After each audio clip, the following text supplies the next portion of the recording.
Amazing. Well, hello everyone. Hi Ruth, how are you doing? I'm good. Good, thank you. Yeah. Excellent stuff. So, for the first time in the history of WorkTripp introducing, we had a few technical issues, but I mean, I think 3 minutes late is not too bad. So we survived, and we are very excited to welcome Ruth Farenga, who is a facilitator, executive coach, and author and speaker, and also the founder of Conscious Leaders, a consultancy helping ambitious leaders in technology to build a calm, collaborative, and productive workforce. And what I'm really excited about for this episode of WorkTripp Introducing is that we're going to cover how leaders can use their EQ or emotional quotient, I'm guessing, to reduce workplace friction, which I'm sure everyone can relate to. So, Ruth, let's get straight into it. I've got here, you're a book author and a TEDx speaker. So, could you share with anyone who's watching this now or listening back what your big idea is and how you came to develop it as well? Yeah, okay, there's a few big ideas, but one of the key big ideas is that if you change the way you look at someone, you can change the way they feel about themselves. So this is really about how we show up as leaders with a strong positive intent for the people that we work with. And now it doesn't mean that we can't fire people, that occasionally people are not appropriate for the organization and they need to move on. But assuming you're not going to fire this person that you find a bit difficult in your team, can you look at them like they're amazing? Can you give them your faith and your energy to show them the potential that you feel? Because there's a lot of processing that goes on in our kind of energetic ways, and not in a fluffy way. Like the neuroscience says that we have mirror neurons in our mind and body that mirror the conscious and unconscious thoughts and feelings of other people. So if you don't like someone very much, they know. You don't even have to say anything because they can feel it in their neurology. So it's sometimes not what we say, but what we think. So how can we prime ourselves to think the right things for the teams we work with? Yeah, I mean, so many things flowing through my mind, and the ability to rid oneself of their resting bitch face sort of surfacing as well. And I think people can relate to that both in the workplace and at home, probably. One of the things I was thinking about this before we joined the session today is if you're a really busy leader, and you know this is the case, that it's really important how you present yourself to someone else and when you're receiving their information and how that makes them feel. But it's not always, we know that we're not always brilliant at consciously doing that because we're in the moment and we're juggling lots of different things. So what's your sort of practical advice on how to do that to best effect, like how to make sure that you put the energy and the effort into to really present that mirrored face to make the other person deliver and do their best work essentially as well? Well, I think a lot of this comes back to ourselves and how we feel. So things like self-esteem, things like wholeness, things like well-being. So focusing on yourself is probably one of the most selfless things you can do, actually, because people can feel your energy. So if you're stressed and you're like darting around doing 5,000 meetings, slightly overbearing in your team, very common stuff, we drop into micromanagement where we're noticing ourselves feeling reactive, feeling angry. What can you press pause and be like, right, I'm not in the best state I would ideally be. I'm not coming into my meetings very present. I'm doing too much. What can I do to change my week that means that I have more space for me, that I am shutting off at a reasonable hour, that I'm doing some exercise, that I'm, if you're into it, doing some meditation or being in nature, something that allows you to be present. I often ask people to ask themselves, are we practicing presence or are we practicing distraction? Because a lot of us are practicing distraction. Mm-hmm. This is just like, so we're training a muscle of being distracted, which then when we get anxious becomes this like kind of slipstream we can go down because we are in this anxious reactive state. Whereas if we're cultivating being present, hard, I agree, in the modern world, but if we are hiding out, I actually hide my phone in a cupboard because I don't even want to see it. Sometimes, I need morning times particularly to be more present, more focused on focused work to do. That means that in the afternoon I can give myself more to other people.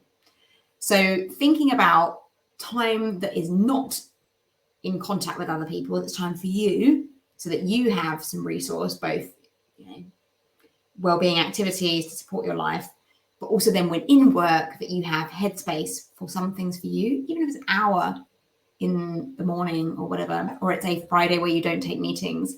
I knew a director at Intel Corporation when I worked there who didn't take meetings on a Friday.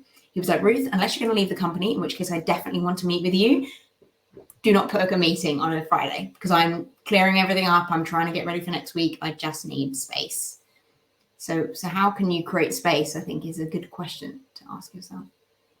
And how did you come to, this idea as well? So this realization, because I know that you spoke at TEDx and, you've written books around this concept as well. So, what was your own experience of that? Well, it's kind of probably experiencing like the best and worst of leadership, like many of us. So I had quite an awful experience in the workplace at one time where I had a leader who, on reflection, I know didn't have that positive intent for me. So just was quite doubting, quite judgmental, and it was having a really bad effect on my mental health. So much so that I left the company without even doing my notice period, which is something I never thought I would ever do. And contrasting that with great leaders, and including that of a coach specifically who I'd worked with, who she looked at me like I was incredible. And I'd had this tough time, for example, with this workplace, but she saw all of the great traits of me, how my values hadn't been met in this organization, how there was micromanagement, how there was lots of destructive behaviors, narcissism. I could go on.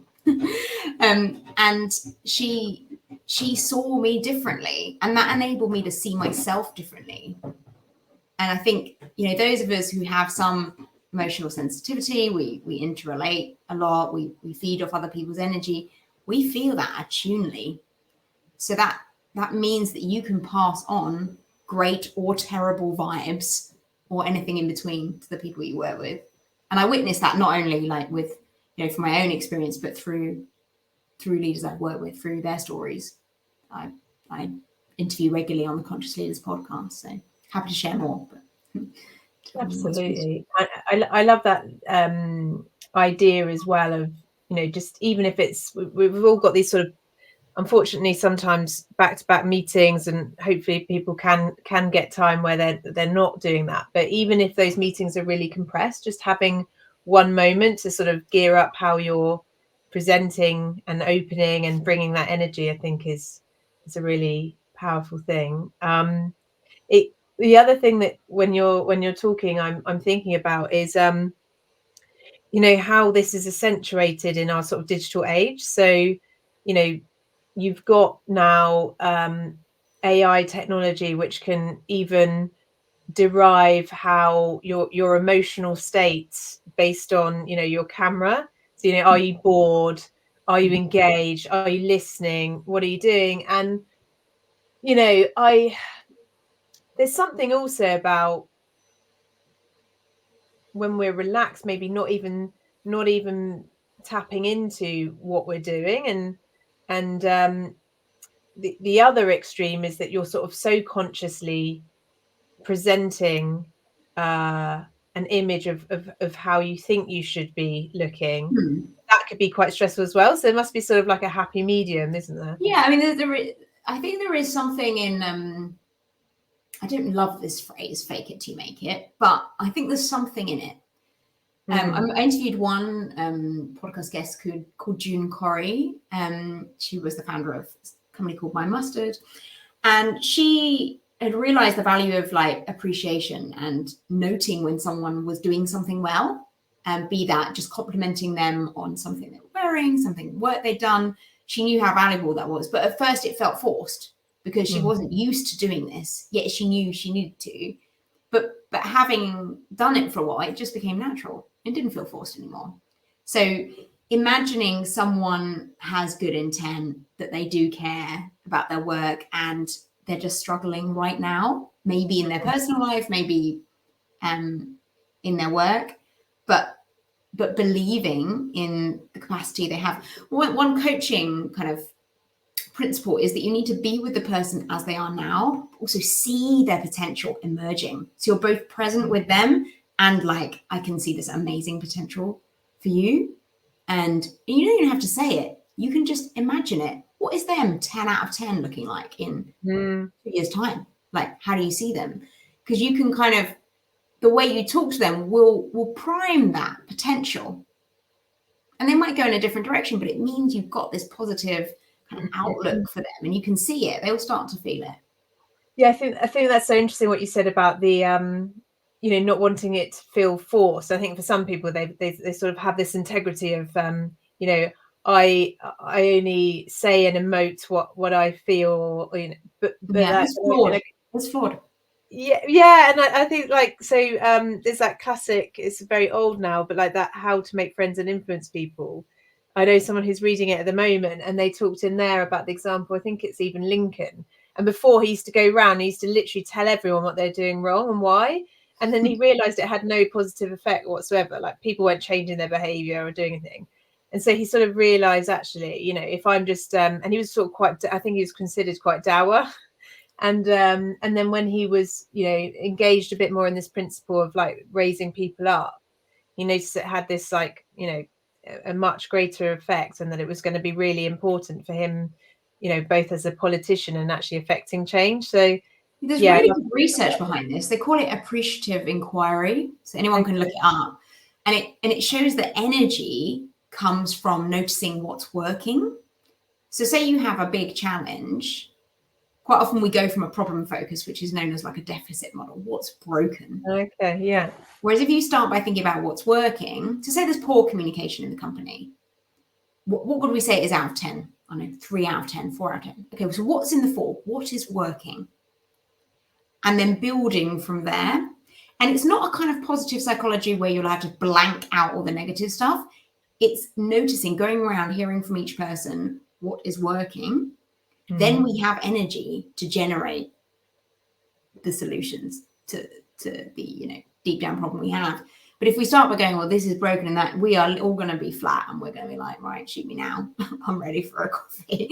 Oh yeah, I can so relate to that. I mean, we do the same with when we dwell on our sort of societal problems. If you just sort of go around the room about everything that's wrong, you could be there for hours, but nothing's actually changing, is it? And you go into this sort of negative spiral, and it becomes quite addictive, I think, as well. So there's sort of news cycle, and you can hopelessness is a real like toxic kind of feeling. That's the episode title. Hopelessness is for real. Though I love that. So what else have we got here? Because I want to make sure we get through all these great questions. So this was one. So you've created a really great framework for leaders to reflect on this sort of emotional intelligence of their team. So I was wondering, what do you see in the teams that come to you? So what are typical things that people come to you for?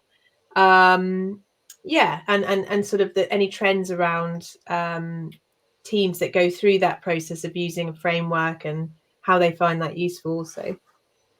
Yeah, I mean, I tend to work with senior leadership teams, so like the exec in an organization, and often it's going from good to great, because the people that I always say this is good to great for senior leaders in tech, because the people that really need you, they're not ready.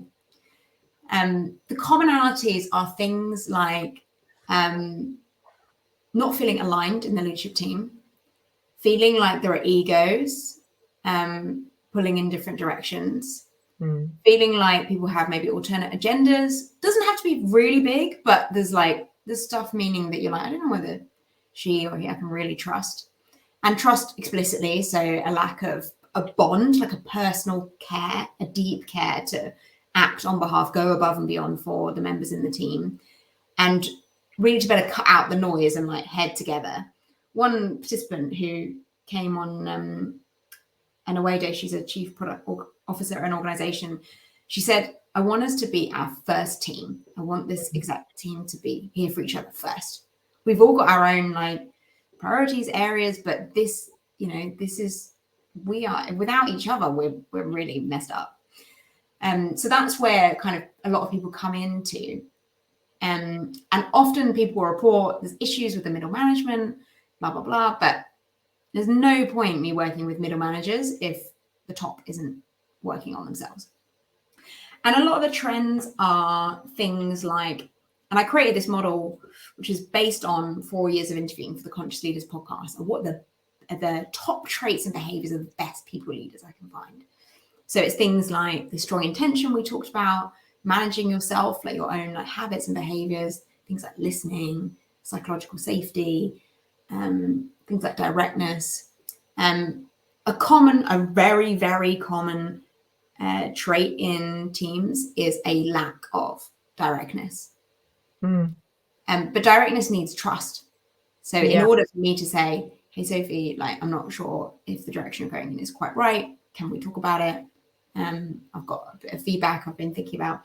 Then you need to go, yeah, Ruth, I respect your opinion. And I think I know you're not going to attack me or talking about me behind my back. And then this is like the veneered version.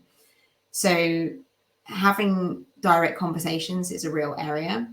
The other lesson, which I think a lot of organizations struggle with, is giving autonomy. So I call it giveaway power.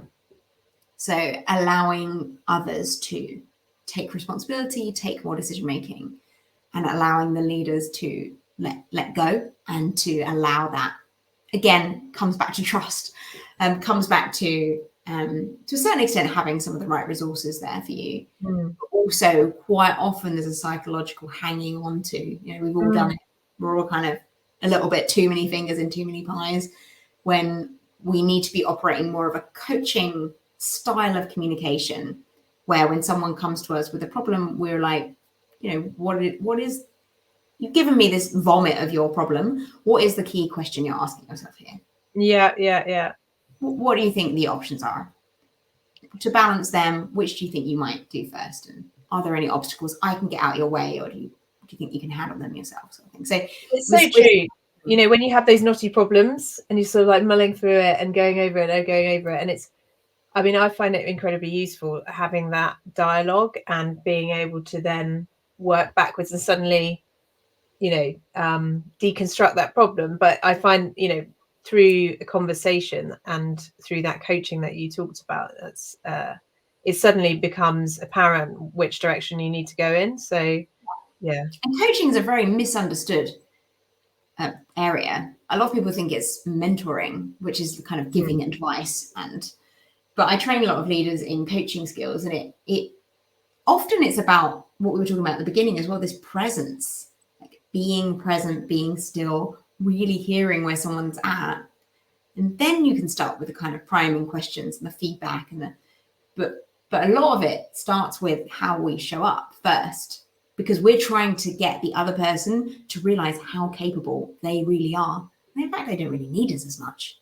That's the journey we're on. This is how we really get people to step up and step into their role more fully, is where we're like, I'm reflecting. I'm like, but you've got it, you know, you need me. Brilliant.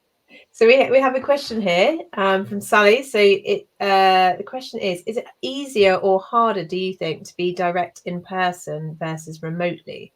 So which is the easier mode for direct feedback? Well, if Sophie was on the call, I would fire. Sorry, what was the name of the person? Sally. It's Sally. So I saw your name and I said, if Sally was on the call, I'd ask it directly back to her, you know, true coaching style. So feel free to comment about what you think is best. I do think face-to-face makes that easier, because you can see more of the body language. But if you've built really good trust already and you do have some regular contact, assuming that, then I think you can do it online too, especially if you care personally about them and you can there are other ways that you show up for them. But it is nice sometimes to save some of that for face-to-face, especially if you're like, can we just go on a little walk where we don't even have to look at each other? We can take a little break, and especially if it's something quite big that might be like kind of hard to land. And I think that is nice if we can. Yeah, if I was to sort of take that question one step further, I guess, with all the teams that you work with and those areas that we absolutely, when we're talking to people about their own teams, you know, these things come up all the time, like alignment, you know, fast growing company, being able to make sure that everyone's working and pulling in the same direction, the psychological safety that you talked about. From your side of things, which elements do you think work best, perhaps, when you're getting everyone together? So, you know, we talked about direct feedback there, but have you seen any great successes where teams have gathered? So we obviously work in a sort of distributed mode quite often these days, you know, whether that's fully remote or hybrid. Where have you seen success in terms of being intentional about when teams are getting together, either when they're working with you as a coach in that sense, or just generally as well, and kind of which modes suit which areas for building that great team? Well, one of the lessons is around belonging. And belonging is a big theme. I'm sure many of you know a lot about belonging, when you feel like you belong and when you feel like you don't. A lot of that is about equal airtime to people in your team and not having favorites, but also a shared sense of purpose and togetherness and a felt sense of being a team.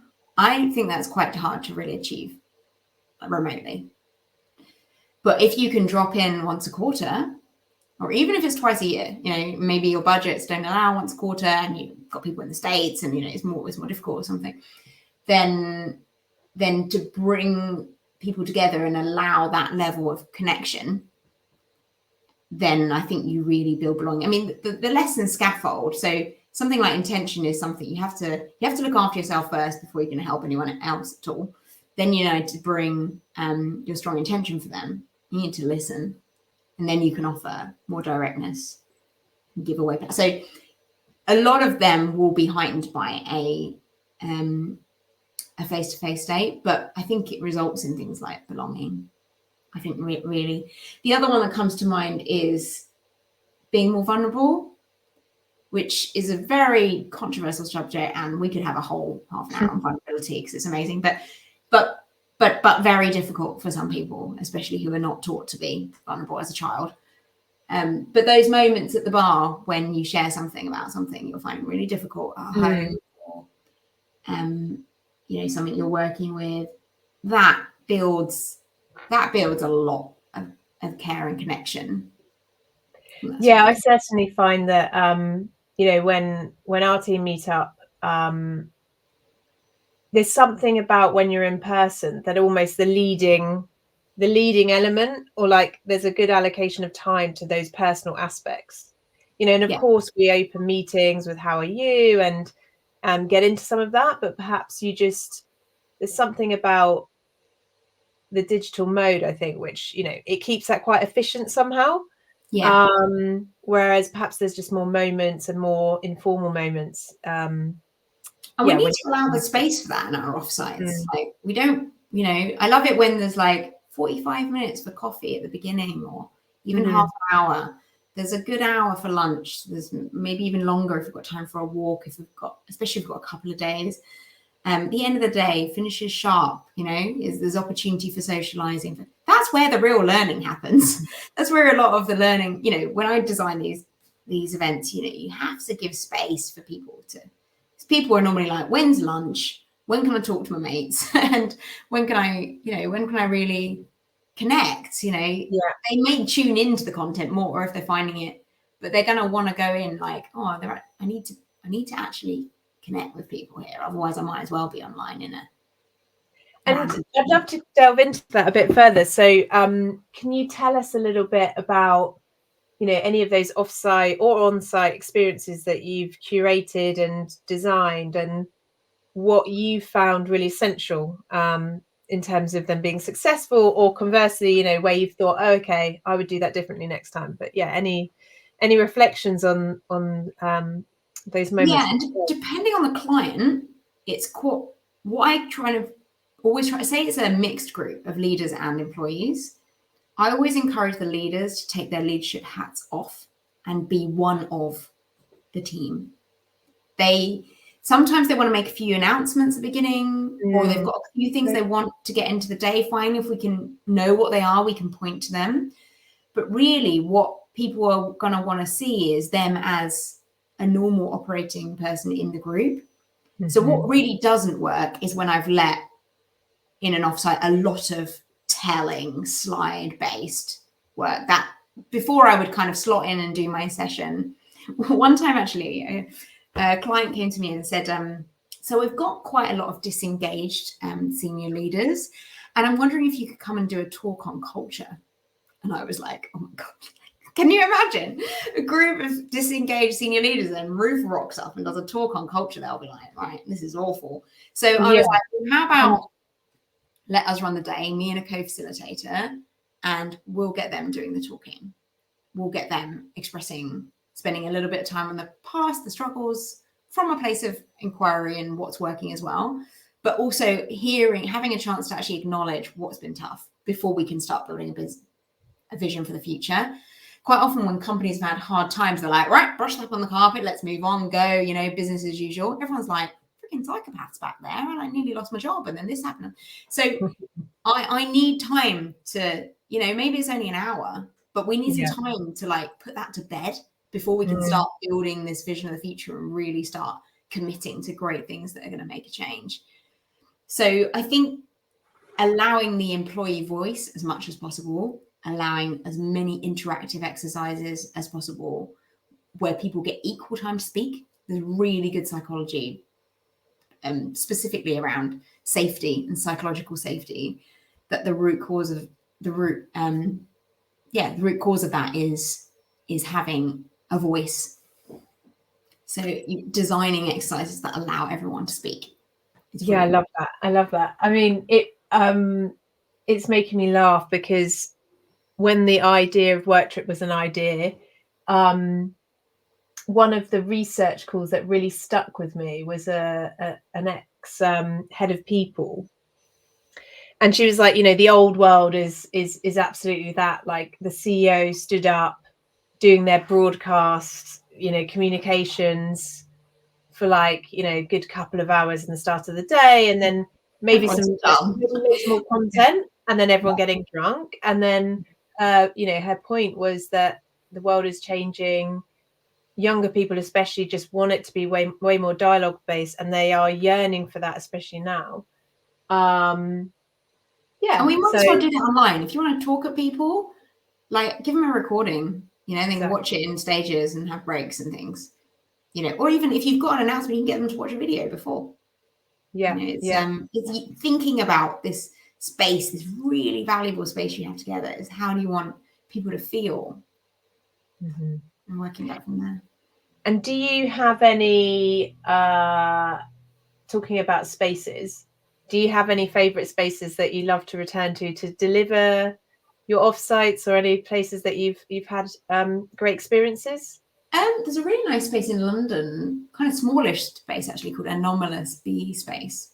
I'd definitely give a shout out to them. It's really group free, like an exec team event. They also have a larger downstairs, which I think would do maybe 30 people, carousel style.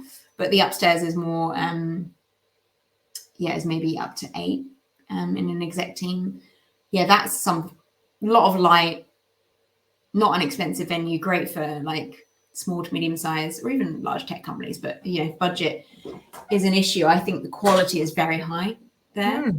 It's King's Cross, so it's good if you've got people getting trains in and stuff like that. So yeah, that'd definitely be. And when you're not there, you're obviously at Glastonbury, Ruth. I think we were both inspired by Glastonbury. What great energy! Talk about energy. It's I've never seen such well coordinated subgroups coming together under this banner. There clearly was a lot of autonomy there under certain principles. Yeah, and do you know what?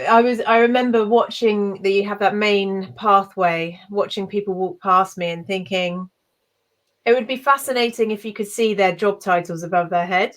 And I'm sure like every walk of life, like, and I just think talking about energy, you know, people turn up there and they know what is expected. They're going in full energy.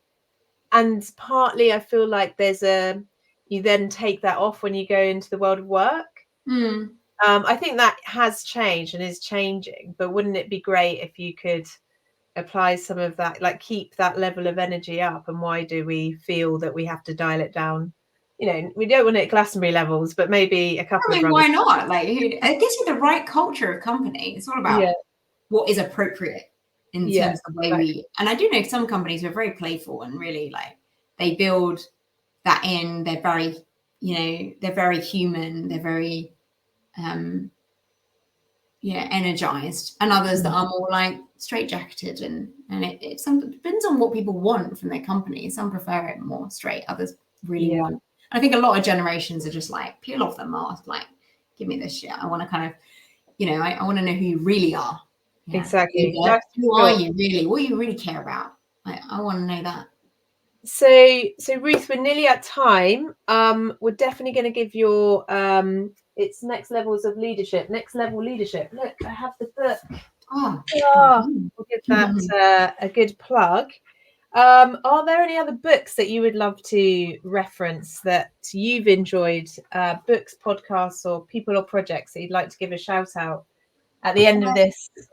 Yes. So I definitely recommend a book I'm reading at the moment called Recapture the Rapture. That is James Wheel, I think his name is Jamie Wheel. It's very big. If you like philosophy like I do, then read it. I think it's really big picture about what's going on in the world right now and how we can address things. That someone said to me the other day, if you want to learn about business, then don't read about business, read about anything else. I'm a big fan of that idea. Comment. Yeah. So there's a lot in this book around stoicism and dealing with difficulty and kind of dealing with the times we're in a different way through breathing, through music, it's very big picture and kind of thinky in some ways, but then it gets really practical. There's also, I forget the name of the guy, but there's also the Diary of a CEO podcast interview with the breathing guy. I forget his name, but that was fantastic. And a mini shout out to Jane Tarrant, who does breath retraining. I think she should be on WorkTripp, actually. She's fantastic. Yeah, we need to get her involved. And I saw a headline the other day which was about that in particular, about our breathing in relation to sitting in front of screens and how it becomes very shallow. So yeah, we should totally get her involved. That would be wonderful. But thank you so much. You know, I love all those references and all those practical examples, and so relatable as well. And I hope very much that people listen in and reach out to you when they're booking their next offsite. So that would be fab. Yeah, thank you. Really enjoyed it. Have a brilliant afternoon, Ruth. And hopefully see you up in Bristol sometime. Yeah, let's do it. Take care. Bye. Bye.